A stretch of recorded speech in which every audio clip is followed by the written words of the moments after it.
Welcome back, ladies and gentlemen, to the second game between Salt Gaming as well as Mahou Shounen. So this is what some would say as the most important game to watch for this entire qualifier. And it's a little bit unfortunate that both teams picked this side of the bracket. So what we did was that there was a live draw process. And the live draw process involved team picking slots in the brackets. Unfortunately, the captains of both these teams, or rather the captain of Mahou Shounen was actually AFK. Virgilus stood in for him, and he picked this very auspicious number 1. Salt Gaming picked number 2, and that's why they are playing right now. So they definitely didn't want this to happen, but we have to go on, right? So single elimination. If you lose this series, you are out of this qualifier. But we still have got one more qualifier happening towards the end of all. That's it. This is Babel, and I hope you guys enjoy the coverage here today. As you can see, there is a slash because this is a top 8 bracket. And they have not decided or finished the game just yet. But very nice display of information there by Zenden. Thank you, Zenden, for that. So yeah, we got ourselves a very good day here. And on screen it is actually okay, on the left side actually, that would be Salt Gaming. Salt Gaming with Fiamma. Fiamma's the guy that is in a white shirt there, and Captain Sliderbite deciding the draft. As for Julian's team, they're just sitting there. Rai on his phone absolutely doesn't care there. All right, so good stuff. I'd like to spy this place a little bit more, but let's go into this draft here. So the map decided by Mahou Shounen and Salt Gaming with the first ban. They rotated sites here. Do note that for this particular qualifier or circuit, we're using a single ban to allow more teams to take part, as well as the fact that we are adopting a coin toss. It means the victor will decide between between first pick and map pick. And in the next game, the decision rotates to the other team, not the entire format. So it's possible to have 2 map picks. It's possible to have 2 first picks. All right, for Salt with the almost instant ban on Sylvanas, with Mahou Shounen 1 game up with a ban on Kerrigan for Tomb of the Spider Queen. Tomb of the Spider Queen is a map that you'll see a lot of Kerrigans because of the fact that they're very good in ganking. And Tomb of the Spider Queen is where rotations are important, movement is important. You want to gank the top and mid lane as much as possible. The bottom lane should have a specialist to push, which is why Salt doesn't want to see that specialist. And it's going to be Sylvanas banned. They also first pick Johanna. It's a very tight map. Johanna's got a lot of space to work with. And basically, Johanna's the kind of hero that sets up team fights. She is the playmaker. It's like the Lionel Messi in a particular football match, right? So you have the playmaker. You have Johanna there. Johanna, sorry. Still can't decide what I want to call her. You have Johanna there, and she's got a lot of space to work with. So she doesn't have the best of mobility, but she has that advantage in this map. Still deciding on what they want here on both sides. Julian's team, very composed. For Sliderbite's team on Salt Gaming, they're still thinking it through. But you can see the draft at this particular point in time that you have some very good bans already. And Mahou Shounen with the Brightwing Jaina instant pickup. These two are some of the most popular heroes in this current meta. You got Brightwing, being able to heal up the entire team. A lot of heavy lifting there by Kazu in the last game. I think he healed a total of 46,000 heals in general. And for Salt, they will go with Vala.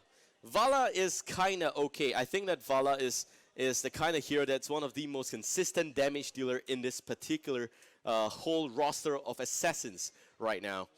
Vala in Tomb of the Spider Queen, I think that Reign of Vengeance is kind of okay if Johanna sets up pretty well.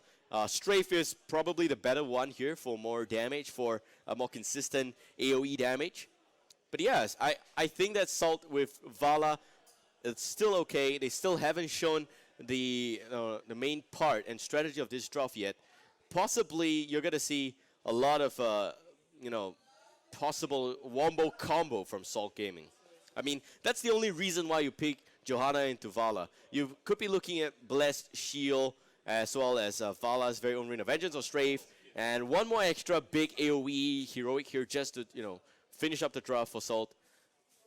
And it's going to be Keltha. So yes, it's actually going to be a lot of poking action. This is actually a ranged assassin kind of composition for Salt Gaming. They got Johanna in front, just threatening the enemy line, enemy backlines, and the enemy has to pull back.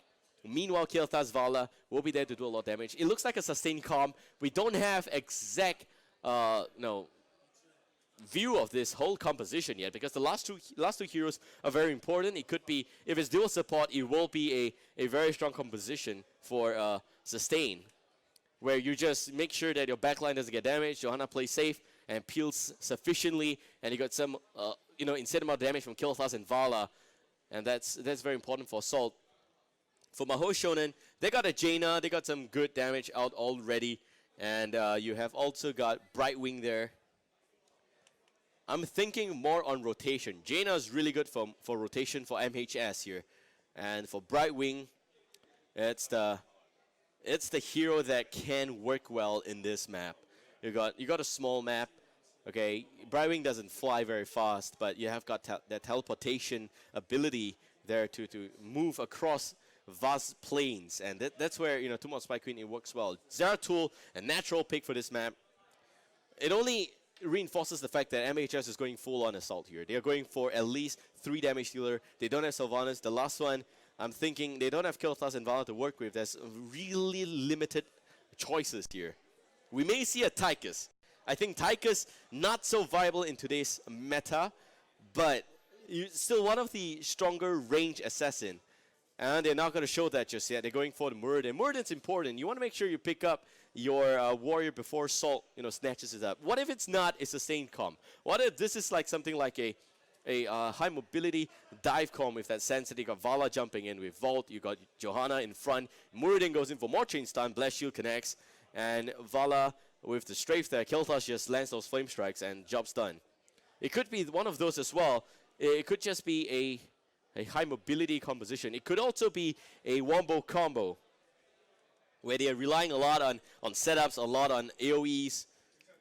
So far in, actually, I think that the healer has to really be someone that heals well. It could be Rhaegar, but it's actually going to be Uther. Uther is important. Uther means that they're looking at anti-burst. They're looking at some form of burst heal. He's got a lot of shield. He's got the divine shield as well, and that saves teammates a lot.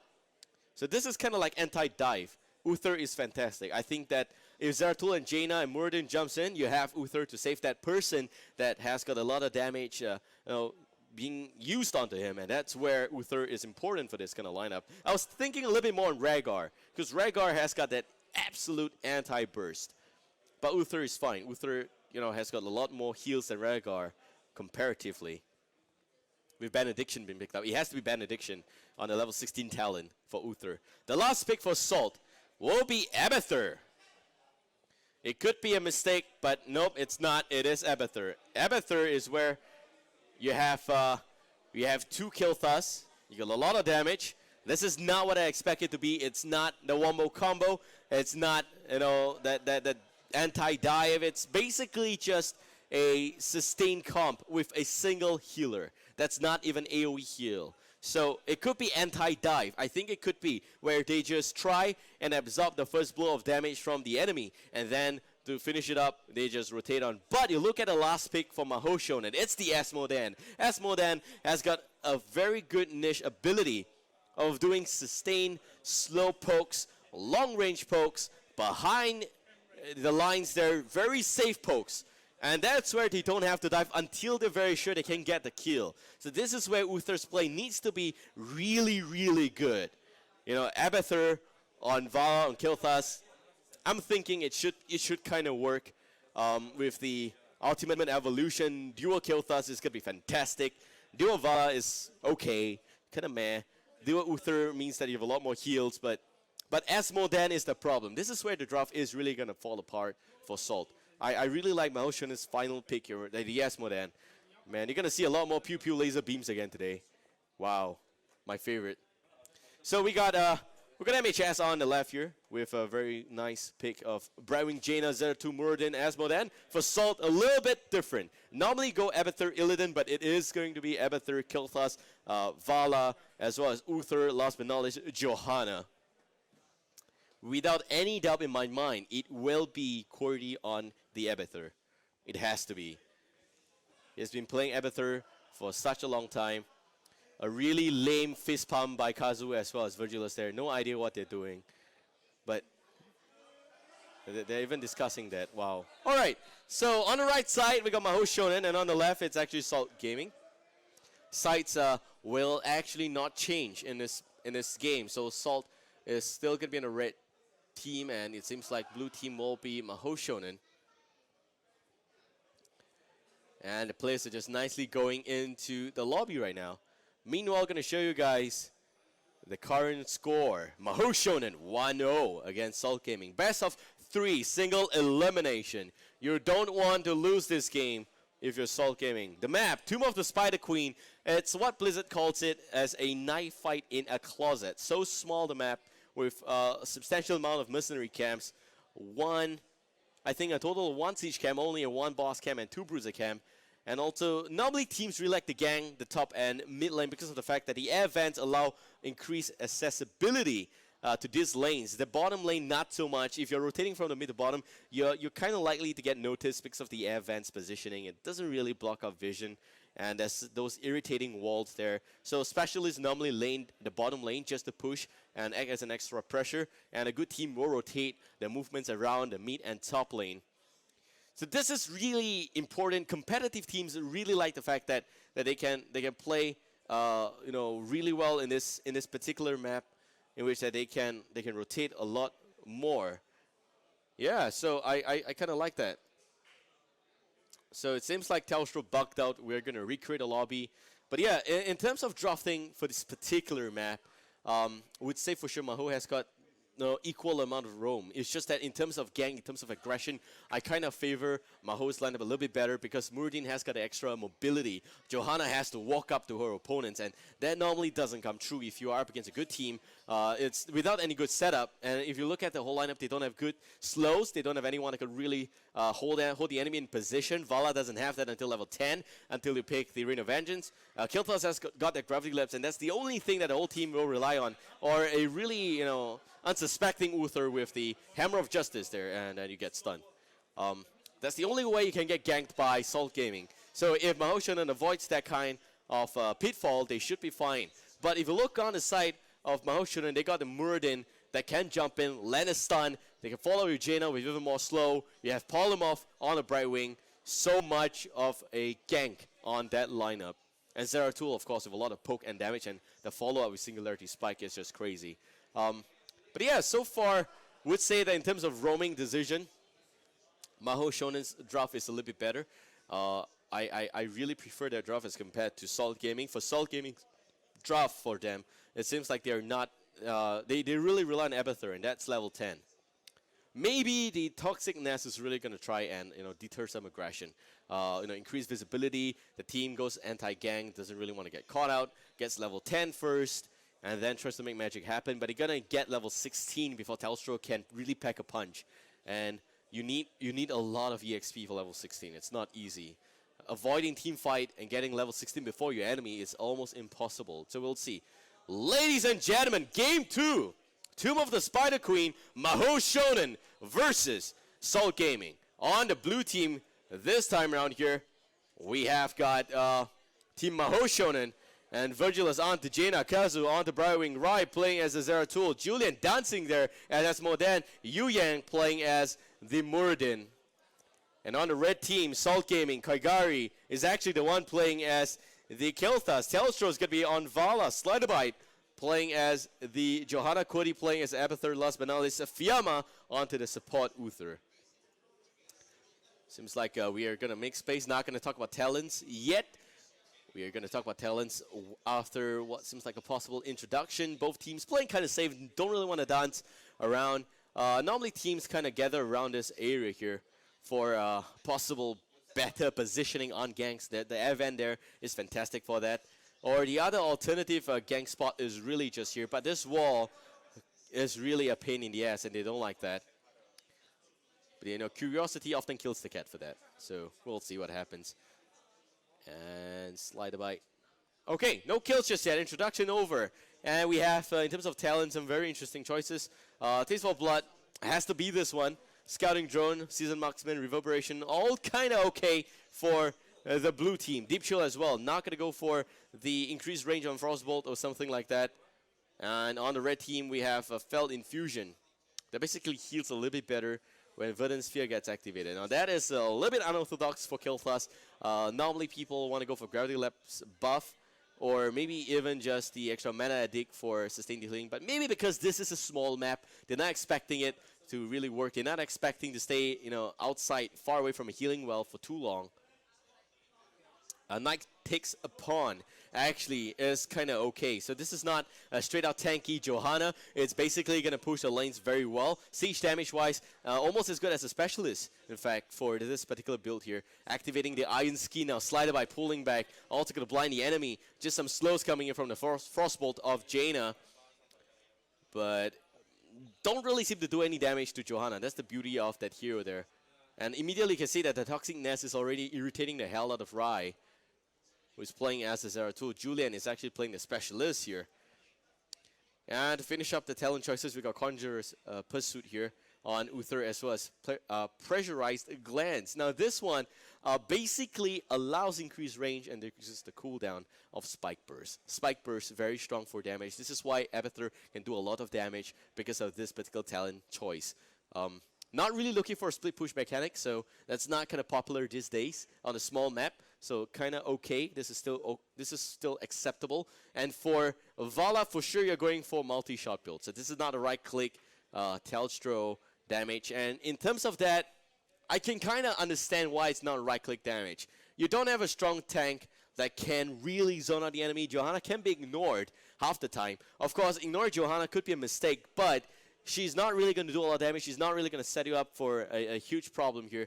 The Condemn really just pulls people together. If you're really diving down on your Kilthus or your Vala, you're going to have to pull back. So that's why multi-shot build is kind of slightly more viable in that sense for a small map like this. Unless you have a composition that's got like an Anubarak or maybe a dual warrior, composition. Maybe that's where you can right-click auto-attack most of that damage. But until then, you don't see that. So here we got Snowstorm, which increases the radius a little bit for Jaina. And we also got Julian farming up the damage already. As you can see here, 90 bonus damage. Wow. In just 3 minutes, 30 seconds, we already have Taste for Blood at 90. That's a lot of teamwork. Clearly, it's just, throwing Blizzard out, throwing the Globe of Annihilation out. And Julian's been rotating 2 lanes. Really disciplined rotations from Julian. They're not looking for any more ganks. The Toxic Nest kind of nullifies the gank on the blue team. In terms of EXP, both teams seems kind of fine as well. We also see Bound Minion coming out, which is going to get nerfed real soon.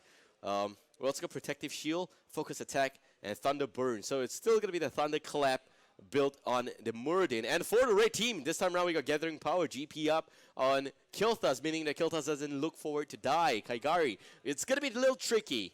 But if you have Uther to save, the Kilthus, I think it should still be kind of possible for the GP to be in full effect there. You're also going to see Loss of Hope up here. Normally, if you go for a Knight takes pawn, first talent choice, you are looking for a full-on Condemn build. But Rai just turned in the last few gems there, and that means that the first set of Web Weavers is going to come down for the blue team. But yeah, it is going to be a tanky Johanna, not going to be a full-on Condemn build for Johanna there. But still going to increase the movement speed, so that is fine. I think that's kind of okay. Loss of Hope for some increased heal, really important and all. And we'll see. The first set of Web Weavers out for the blue team. It seems like the one at the mid lane is going to go down very quickly. The one at the top lane, Kel'Thas is here to divide the lane, but may not be very effective. We got 3 members on the blue team pushing as well. And for the bottom lane, Telstra playing it really safe, waiting for the Web Weaver to push a little bit more. But the mid one goes down, the top one pushing in full effect. And here comes some laser beam. Such good action. Crazy action coming out from them, already pushing the top lane. Slider by swings by. They want to make sure that they take down the Web Weaver. The first set Web Weaver not really doing a lot of damage. Only taking down the Gate at the top lane. Mid lane, not much damage. So if you look at the damage on this particular pusher by the blue team, only the Gate at the top lane went down. Top ammunition also completely exhausted. It seems like they want to push the top lane. This is kind of like a preference push because of the fact that most teams will push the mid lane. It's kind of regrettable they didn't get the Bruiser camp to push the mid lane with, because that's the strongest form of early game push, which will give you slight level advantage. Pushing the top lane seems a little bit greedy for Mahou Shounen. They want to do that because of the increased accessibility to the boss camp, and that's where they may not necessarily get what they want just yet. Speaking about that, as you can see, the Ray team now with their very own version of the Web Weavers coming down, and because some talent choices been picked up. So far, looking so good. Standard Uther, Johanna, I've already said about it before. You're also going to see Fusion Bomb coming out, which is more damage on the Living Bomb, and a Abathur that basically slows with a bit of a mixed build here. Still kind of okay. Symbiote with increased attack speed for the host is really important. I think that if you're going for this particular talent here on Adrenal Overload, maybe a right-click Vala is going to be a little bit better. Maybe. Because that's where you have more damage on searing attacks and all. But Vala didn't even go searing attacks. He went for Repeating Arrow. So Repeating Arrow is kind of like an ability damage Vala with a bit of a stack on the the Adrenal Overload coming out from the Abathur. May not necessarily be the best way to capitalize the talent choices on the Raid team. But, it's still kind of okay. Maybe Abathur's not really looking much into helping out Vala. But, Kelthos doesn't really right-click the enemy to death kind of a guy. It's just not his style. We'll see. So back to the blue team's talent choices. Very standard. Frostbitten as well as Infinite Globe. So as Modan, you pick one wrong talent choice, basically the hero is screwed. But we got a very good Brightwing as well as follow through up on focus attack with the Zeratul in great position. You also got Piercing Bolt coming out for Muradin. That means that it's increased CC for that guy there. Level 10 first for Mahou Shounen. Red team slightly behind. We get Water Elemental, Blackpool, Blink Heal, Void Prison, and Avatar. For the Red team, we got a Phoenix. We got Ultimate Evolution, which is important. Divine Shield, Blast Shield, and Vala with Strafe. So this is good. Maybe we're going to see Divine Shield, Vala for more Strafe damage. And that's where you have a very, very neutral game so far. Very close, 8 minutes in, and still we have most of the structures intact. 38 gems up on the blue, 51 up on the red. Really, they're playing very slow. This is starting to feel like an MMORPG already. Is this Maple Story?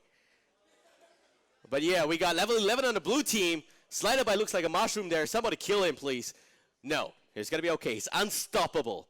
So the mushroom there, man. We got new jokes all day. But here we have level 11 on the red team. Very close game. I like this a lot. You got Brightwing up with the Blink Heal. Sustained healing all year round. It's interesting that the red team has got 61 gem, but no one turning. And Vala goes down, meanwhile. Bottom lane, great gang there by Rai and Yu Yang. As I said before, Zeratul is, the epitome of gang here. You want to make sure the Zeratul is all over the place. And that's exactly what the blue team is starting to do. They didn't do that. Rai was kind of AFK the first half of this particular game here. But it's right back in the business here. Sliderbite, Condemn, pulling in Rai. Kazu with a bit of the polymorph on the Fiamma. And some heals onto Johanna by Uther. But that's about it. Blue Web Weavers descending again. Second wave here. I hope they get a little bit more out of it. I hope they get camps. We'll see what they do here. Okay, no camps getting picked up. The map goes black. And the blue Web Weavers coming out. They have not decided which lane they want to push. Seems like the bottom lane. Yu Yang is here. Seems like the mid lane. We got Kazu there as well. It could be any lane. All right, 3 members on the bottom lane. Yu Yang, Virgilus, Julian, all 3 of them there. Going to see some flame strikes coming out. Sliderbite doing such a great job. As long as they keep up with this momentum and Kaigari gets to level 16, Raid team may still have a huge lead in this game. Here comes Kazu. Unstoppable up on Johanna. Means that the polymorph is not going to connect. And the Red Web Weavers go down the gate. Only the gate going down here on the bottom lane. Maybe they want to get down the tower as well. The tower's gone. So the front line of defense on the first fort is gone already. Mid lane as well. 2 Web Weavers should push as much. And top lane, we got Abathur here. Doing a pretty good job defending using Symbiote onto the fort. Defending against the Web Weaver. Web Weaver's going to go to Kaigari. Going to set up some area there. And yeah, 65 gem on the red team. They're waiting for the perfect opportunity. Maybe level 13 where they pick up a good talent. And that's important for Kel'Thas. He gets increased range on Flame Strike. I'm thinking it could be that. And Vala also is where Vala's going to do a little bit more damage. But so far, very passive games.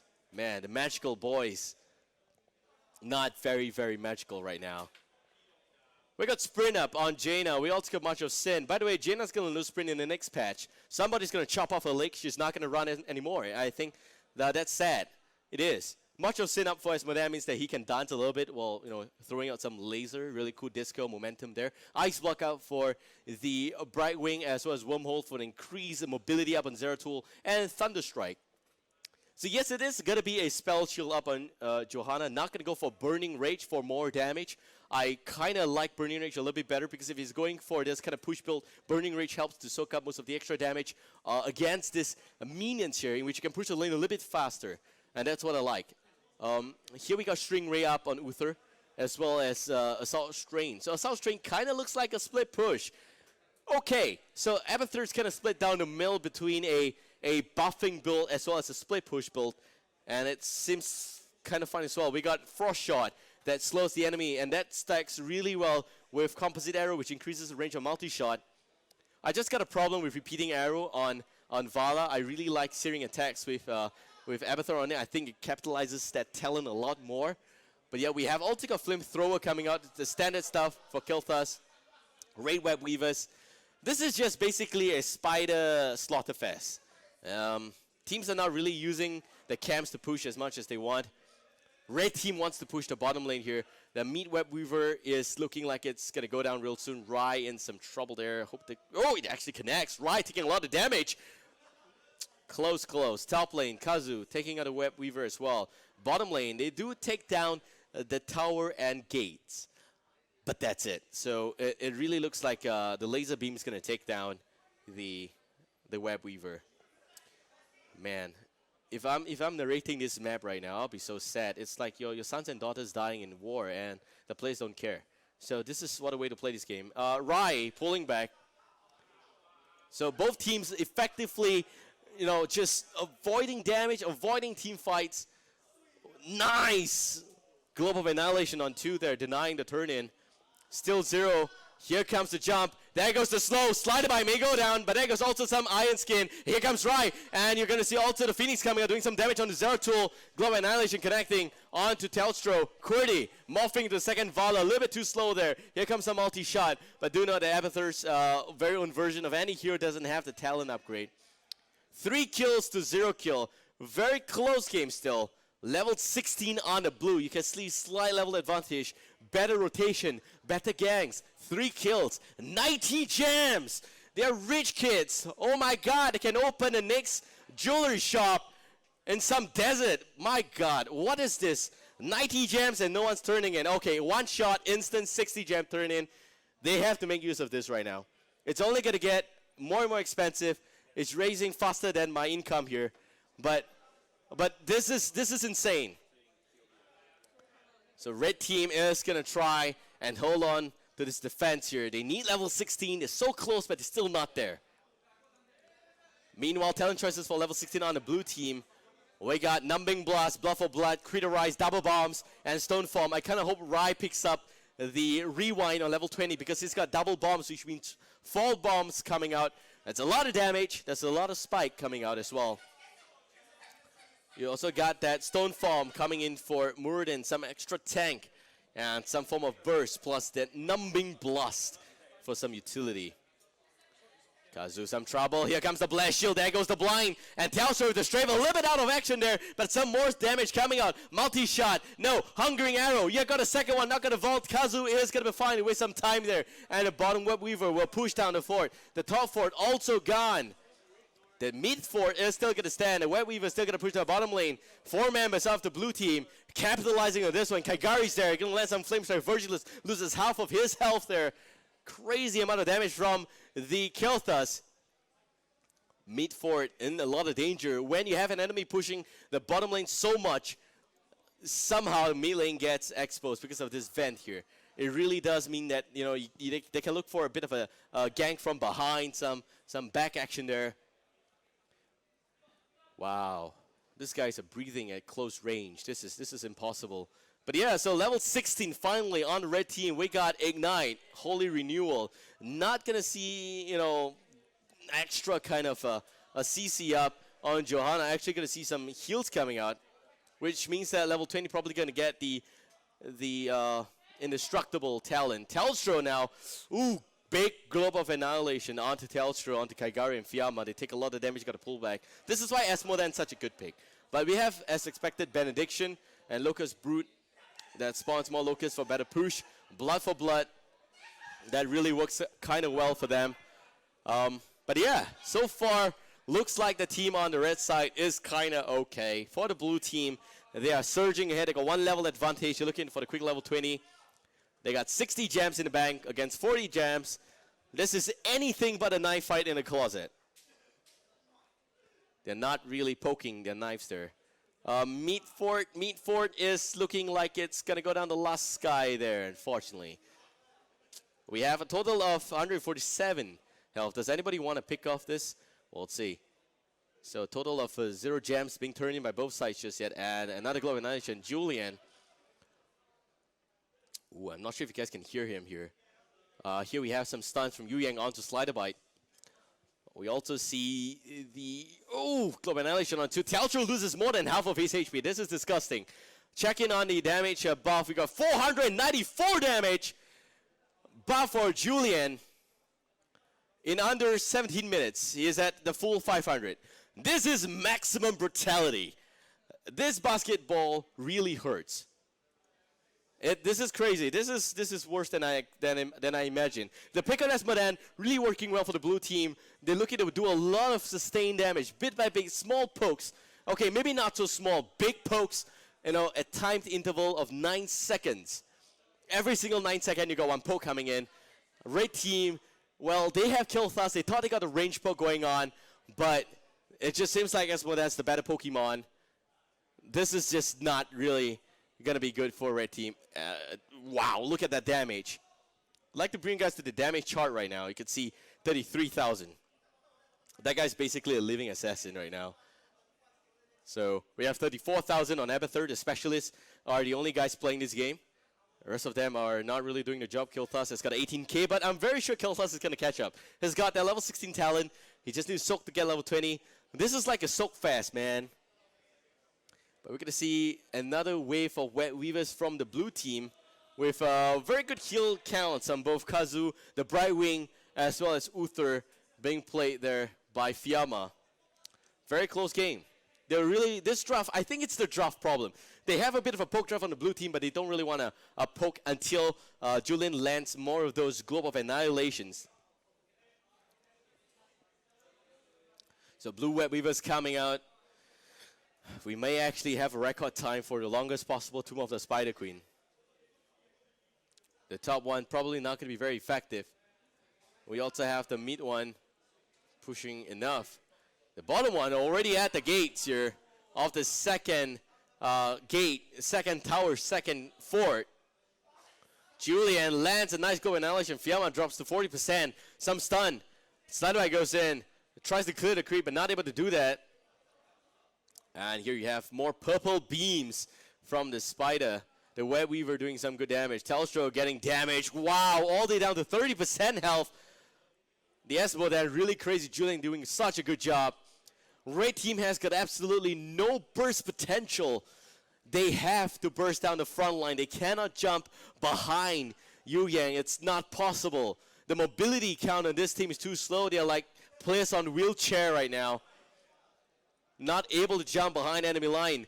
Level 20 on the blue team. Slow but sure death for the red team. We got both of the Stomp, 5th Circle, Stomp Shield, Nexus Blade, and Hardened Shield. So it's going to be a lot of poke damage again. Telstra, wow. More damage on the Vala. Julian just wants to snipe Telstra out. He's been aiming Telstra since the longest possible time. And you can also see that you got Nexus Blade, which, again, back to the point, a lot more of good, damage coming from the Zeratul. Not so much in terms of sustained, bombs, or rather burst bombs. Not much of an ability damage, more on the right-click damage for the Zeratul. And Slutterbyte spots out the boss attempt here. 3-man Global Annihilation. Rai jumps in, looking for more. There goes the Divine Shield, and that strafe wasted there. Cordy is going to go into Johanna. That's going to be the second one. Telstra now going to pull back. And Julian, look out, the fireball, and it's going to be 2 men down already. It's a dunk coming up from Asmo Dunk. and Fiamma dropping. Fiamma gonna go down. QWERTY is gonna be history as well. Some shields coming out. It seems like it's now level 20. And Uther is not gonna respawn here immediately. The poke is successful. Once he gets sufficient damage, Zell2 jumps in, and the rest is history. I mentioned that before. You don't want to stick. Oh my god, actually that's aimed at the core. And that's it. Slider by dropping. Slider by 29 gems. Slider by. Nope, not going to reach the core.